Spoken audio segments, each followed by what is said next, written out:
I had just arrived at work as the hospital's lead sonographer and was looking at the patient's schedule for the day when my boss told me to go immediately to the OR. The surgeon was requesting ultrasound guidance. That was all the information I was given. I had no idea what I was walking into. I wheeled the ultrasound machine into the OR. The patient was already sedated on the operating table. Plugging in the machine, I waited for instructions from the doctor. He barked at me to place the ultrasound probe on the patient's pelvis so he wouldn't perforate her uterus. Still confused about the procedure, I did as he asked and realized the woman was pregnant.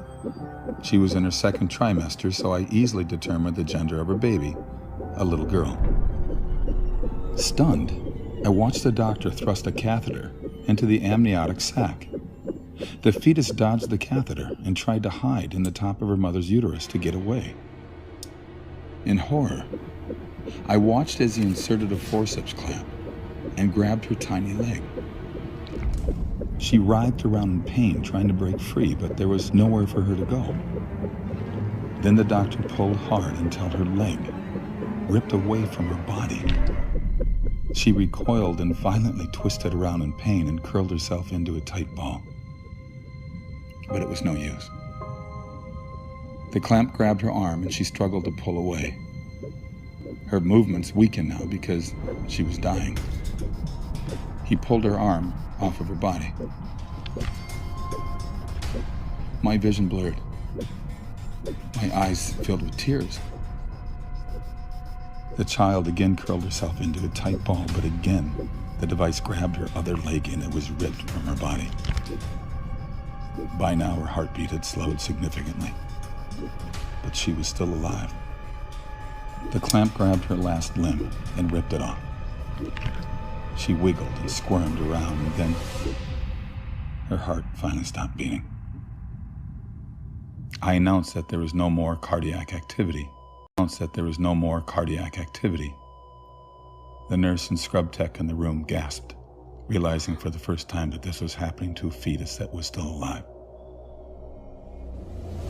The remaining body parts, the head and torso, were removed. Placenta was removed, and a final look with ultrasound revealed all products of conception were removed. I was told I could leave the room. Up until that moment, I had been frozen. I silently removed the ultrasound machine from the operating room, went directly to the locker room, and threw up. I quit my job at that hospital shortly after. I told my boss I would never again participate in that type of procedure. I was having nightmares and could not escape the memory of what I had witnessed. I would never again assist in the murder of a child. It was over 20 years ago, but it's just as vivid in my mind today as the day it happened. The saddest part is that this procedure is still happening today. People have no idea we are murdering babies in this way. They think it isn't a person, that it's just a mass of tissue. I'm so sorry for what happened to this little girl, for what I did to her. I'm sorry, sweetheart. I'm so sorry.